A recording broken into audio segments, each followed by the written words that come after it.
Hello everyone and welcome to a shocking game from round 7 of the FIDE World Rapid Championship. The game pretty much ends before it begins. It is Daniil Dubov versus Nihal Sarin, and a lot of you have been asking in the comments for quite some time now, what is Dubov been up to, what's he doing? Well, now you will see what he's doing. And to make matters even more intense, both Daniil and Nihal went into this round undefeated. In all the previous 6 rounds, they went into it with 4.5 points, and a win here would definitely go a long way. But what happened here is just something you don't see every day. Well, you see it fairly often when Daniil Dubov is playing. Other than that, not very often. So here, Daniil opens with d4. We have d5 by Nihal, c4, and Nihal accepts the queen's gambit. D captures on c4. We have knight f3, knight to f6, and now pawn to e3. We have pawn to e6, and the bishop captures on c4. So this is all very standard stuff, nothing new here. c5 by Nihal, we have castles, and now pawn to a6. So Dubov not worried about b5, just goes queen to e2. We have b5, and now bishop back to d3. And now c captures on d4. And again, this has all been played before many times, and the standard reply here is just e captures on d4. But Dubov throws in a nice pawn to a4, and there are very few games that actually reach this position. So how do you play this? I haven't even checked at one point does it become a new game. So let me just really quickly check this. Just check. Let me check this. Okay, there is one here with rook captures. Okay, 7. Okay. Okay.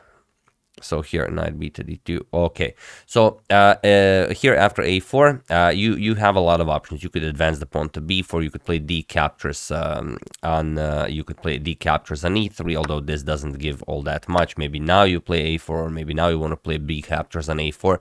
But instead, we have the immediate b captures on a4, rook captures on a4, and the bishop to e7. Now, again, if Nihal goes for this capture, it's not a problem. Just bishop captures. You could go a knight b to d7, rook d1, and now bishop e7, and you castle next. So this is all perfectly fine. But Nihal went bishop to e7 without capturing, and okay, Dubov plays rook captures on d4, queen to b6, and now there is one game where knight to c3 was played. Here Dubov plays knight b to d2, and it is now as of move 12 that we have a completely new game. So here knight to c6, he attacks Dubov's rook, and Dubov of course puts the rook on h4. Why wouldn't you? There are no good discoveries, so you don't have to worry about this for the moment. And here safest for black is just a castle. This is what you should go for. However, Nihal goes bishop to b7. It's a wonderful diagonal for the bishop, but it also allows Dubov to just start putting his pieces on more than optimal squares. Knight to c4 now attacks the queen, queen back to c7, and the bishop to d2. Now the bishop is coming to c3, and the Dubov has created a bishop pair from hell. We have castles and the bishop to c3. Now you already have to worry about some ideas like captures, removing the defender of the h6 pawn, and just capturing.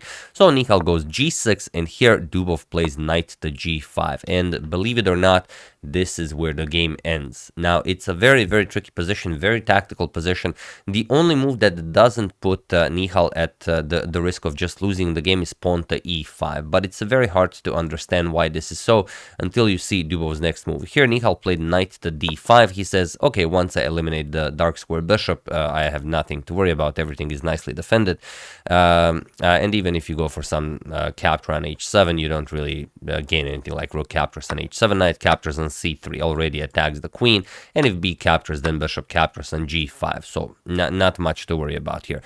Even after some bishop captures on g6 action, okay, you can't capture because the queen would hang on c7. You don't care. You're just going to bring the knight into the game, and the game continues. However, he missed one very important thing. After knight to d5, Dubov played the incredible queen to h5. That's what Dubov played, and it was in this position on move 18 that Nihal Sarin resigned the game, as there is nothing more to be done here.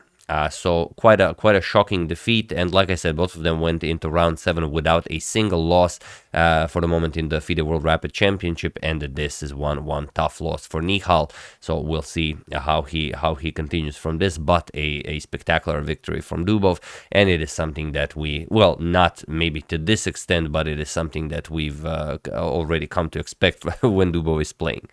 So yeah. that's the game. I hope you guys enjoyed it. Very short one, very short video, but I thought, I mean, yeah, I absolutely had to show this. So hope you guys enjoyed it, and you know, never be afraid to explore any such option.